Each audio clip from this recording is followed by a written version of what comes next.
Bonjour à tous, bienvenue pour cette nouvelle Morning Review. Aujourd'hui, on a pas mal de sujets à aborder. Les résultats de certaines entreprises, LVMH, ASML, UNH, ou encore la situation géopolitique et le sentiment de marché qui commence à tendre vers la peur. La Morning Review des marchés financiers avec Barnabé.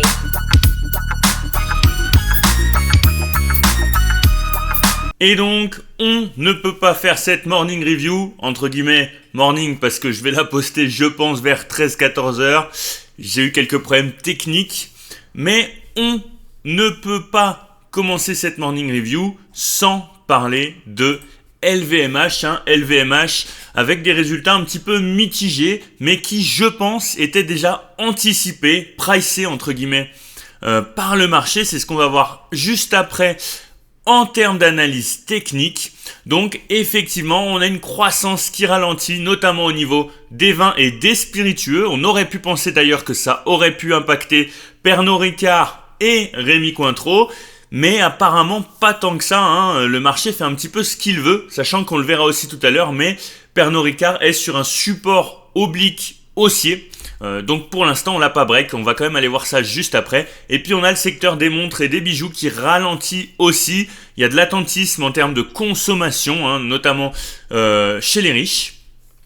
Et globalement, on a une croissance qui est constante en Europe et aux États-Unis, une croissance à 2 chiffres au Japon. Et en revanche, on a le reste de l'Asie qui a une forte croissance des dépenses des clients, notamment chinois, mais en Europe et au Japon. Donc, c'est à prendre en compte parce que c'est ce qu'on attend finalement, un rebond de la consommation chinoise.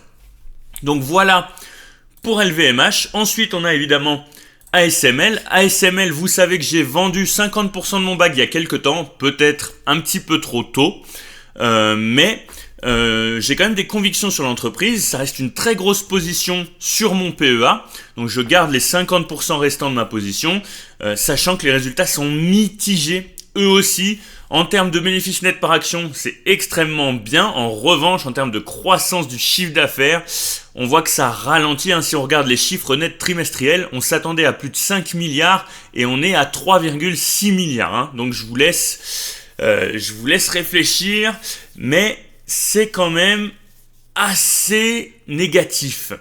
Ensuite, pour 2024, on a un consensus, on a une guidance pour ASML qui s'attend à ce que ses revenus soient similaires à ceux de 2023. Donc c'est pareil, ça, c'est une news qui est plutôt mitigée. Donc il me semble que ASML perd 4% là à peu près, on va aller voir ça juste après, parce qu'on a aussi les résultats d'UNH, United Healthcare, qui sont extrêmement positifs. Je vous avais dit, pour le compte titre qu'on a créé ensemble, que je préférais investir sur UNH plutôt que sur Johnson & Johnson, notamment parce que UNH a un potentiel de croissance qui est beaucoup plus élevé que Johnson & Johnson. Donc voilà pour UNH, assez rapide. On va aller rapidement regarder nos petites actions. Donc si on regarde un petit peu la headmap pour le CAC 40, vous voyez que on a le secteur de la santé qui peine un petit peu, le secteur des technologies aussi, Dassault Systèmes. Pour ceux qui sont sur le Patreon, on en a parlé. Personnellement, je prévois une rentrée sur Dassault Systèmes. Je vous ai donné sur le Patreon mes zones d'achat. Donc pour ceux que ça intéresse, n'hésitez pas à vous abonner au Patreon. Le fait d'avoir une communauté avec qui échanger sur ces sujets-là, c'est toujours porteur. Et on a Sanofi aussi, qui est pas au top du top. Et si on regarde Sanofi, on s'est fait une petite faux espoir. On a break notre résistance baissière. On est retourné en dessous, et là on est toujours en dessous, et on se dirige vers notre support haussier en bleu juste ici. Donc voilà, c'est à suivre pour Sanofi. Ensuite, on avait LVMH.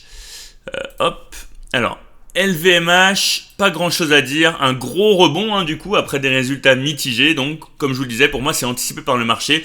On a un gros order block acheteur en weekly juste ici en vert et un petit order block vendeur ici. Donc il va falloir observer comment est-ce qu'on réagit sur ces niveaux-là. Ensuite, on a ASML, qui est coté chez Euronext Amsterdam, et donc comme vous le voyez, on corrige tranquillement. Si on regarde en termes de FIBO, on pour l'instant, on n'est même pas sur... attendez, je vous mets ça là. On n'est même pas sur les 0,236 de Fibo pour l'instant si on regarde par rapport au dernier gros mouvement haussier. Donc rien d'inquiétant. Par contre, si on prend un creux plus récent, vous voyez qu'on est sur les 0,236 de Fibo. Donc voilà, sachant que on a pareil un gros order block acheteur au niveau des 0,5 de Fibo juste ici.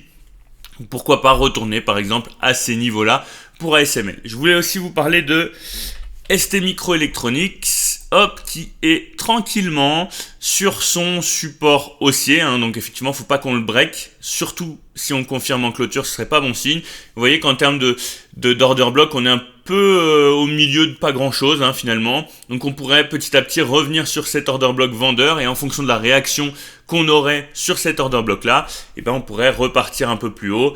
Donc ça reste aussi à confirmer, mais globalement sur STMicroelectronics, on a quand même une belle tendance haussière de long terme. Il me semble que j'ai fait le tour des actions dont je voulais vous parler.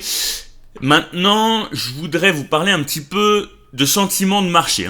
On voit qu'on a un dollar qui reprend de la force, on a des plus bas de plus en plus hauts, et généralement, quand les liquidités s'orientent vers le dollar, donc quand elles se dirigent vers le dollar, c'est qu'elles sortent des marchés à risque, donc des actions et des crypto-monnaies. On a vu les crypto-monnaies chuter quand même assez fortement dernièrement.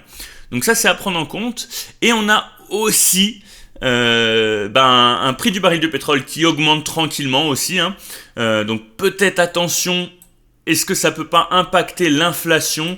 Donc c'est à surveiller, surtout que c'est un petit peu les préoccupations du marché en ce moment. Est-ce que l'inflation baisse suffisamment pour permettre un pivot des banques centrales pour baisser les taux, ce qui permettrait d'avoir finalement une sorte de consensus plus favorable pour les investissements à risque. Pour l'instant, les marchés tablent plutôt sur 2 baisses des taux en 2024, alors qu'il y a encore quelques mois, on tablait sur 7 baisses des taux en 2024. Donc vous voyez quand même que nos chances s'amenuisent un petit peu, mais il n'y a rien de catastrophique, mais ça reste à surveiller. Pareil pour le prix du gold, le gold qui continue d'augmenter tranquillement, c'est pareil. Donc le gold une valeur refuge, donc avec des institutionnels qui s'orientent là en ce moment vers le gold. Donc il y a quand même des inquiétudes, vous voyez qu'on est quand même sur un marché qui est inquiet. Et d'ailleurs, on a un Fear and Greed Index qui est à la baisse, et donc qui s'oriente de plus en plus vers la peur, sachant qu'il n'y a pas si longtemps que ça, vous voyez là, par rapport au graphique, on était sur de l'euphorie. Et donc petit à petit, on chute et on se rapproche de notre moyenne mobile à 125 jours. Donc voilà, pour l'instant, le sentiment de marché est plutôt orienté vers la peur. N'hésitez pas à liker, à commenter et à vous abonner, c'est ça qui fait fonctionner la chaîne.